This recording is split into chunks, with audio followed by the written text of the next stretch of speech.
زنا بڑے گناہوں میں سے ایک بڑا گناہ ہے میرے بھائیوں، اور جو شخص زنا کرتا ہے یہ گناہ اسے پریشانیوں میں گھیر لیتا ہے۔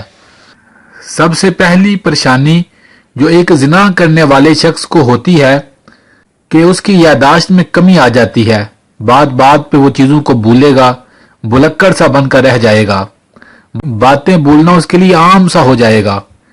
اگلی پریشانی جو زنا کی وجہ سے اس انسان پر آتی ہے، اس کے دین میں کمی آ جاتی ہے، نیک اعمال کی توفیق اس شخص سے چھین لی جاتی ہے۔ نماز جیسی عظیم عبادت نہ پڑھنے پر اسے کوئی رنج اور غم نہ ہوگا، نہ قرآن کی تلاوت، نہ ذکر، نیکی کی توفیق اس شخص سے چھین لی جاتی ہے۔ یہ اس گناہ کی وجہ سے ہے میرے بھائیوں جو گناہ وہ کرتا ہے۔ اگلی پریشانی جو زنا کرنے والے شخص پر آتی ہے کہ اس کی رزق میں بے برکتی آ جاتی ہے۔ اگر لاکھوں روپیہ بھی کما رہا ہے پر اس میں برکت نہ ہوگی، لاکھوں روپیہ کمانے کے باوجود بھی وہ کہے گا پتہ نہیں پیسے کہاں جا رہے ہیں، کیا معاملہ ہو رہا ہے۔ یہ ساری بے برکتی کی وجہ سے ہوتا ہے۔ چہرے سے سکون اڑ جاتا ہے، سکون کی نیند اس شخص کو نصیب نہیں ہوتی۔ گناہ کی وجہ سے اس کے چہرے پر نحوست بھی آ جاتی ہے۔ کریمی اور فشل، وہ مرد اور عورتیں جو زنا کرتے ہیں، کریمی اور فشل اس نحوست کو چھپا نہیں سکتی۔ اگلی پریشانی جو زنا کرنے والے شخص پر آتی ہے، جو سب سے خطرناک ہے، کہ نیک لوگوں سے اسے بغض ہو جاتا ہے۔ جو عورتیں زنا کرتی ہیں، اگر کوئی عورت ان کے سامنے پردے میں آ جائے تو انہیں غصہ آئے گا کہ اس نے پردہ کیوں کیا۔ جو مرد زنا کرتے ہیں، اگر ان کے سامنے کوئی نیک شخص آ جائے یا کوئی دین کی بات بتائی جائے تو انہیں اس بات پہ غصہ آنے لگ پڑتا ہے۔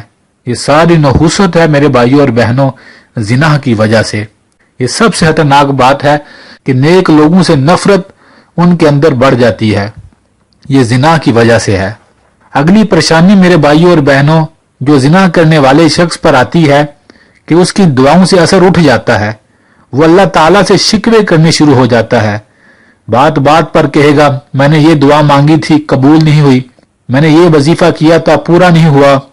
وہ اپنے گناہوں کو نہیں دیکھے گا پر اللہ تعالیٰ سے بات بات پر لوگوں کے سامنے رب العالمین کے شکوے کرے گا۔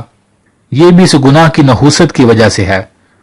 اللہ نہ کرے اگر کوئی شخص زنا کرتے کرتے اسی حال میں دنیا سے چلا گیا تو میرے نبی صلی اللہ علیہ وسلم نے فرمایا لوگوں اس شخص کی پیشانی پر لکھ دیا جاتا ہے کہ یہ اللہ کی رحمت سے دور اور دوزخ کے قریب ہے۔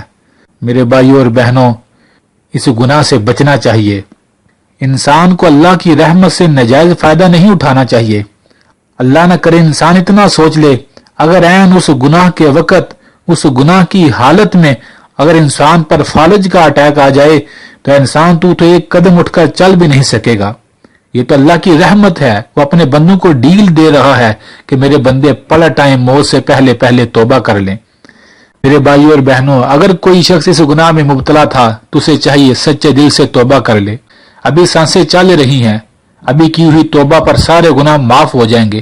اللہ نہ کرے توبہ کا موقع نہ ملا، اگر وہ لیٹ کرتے کرتے قبر میں جا لیٹا تو اس شخص کو سوچنا چاہیے پھر اس کا کیا بنے گا۔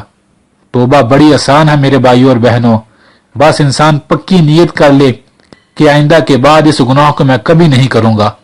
پکی نیت کر کے اللہ کی بارگاہ میں معافی مانگے، اللہ میں یہ گناہ کرتا رہا، اے میرے مالک میں تیرا بندہ ہوں، تو کریم رب ہے میرا، میرے گناہوں کو معاف فرما۔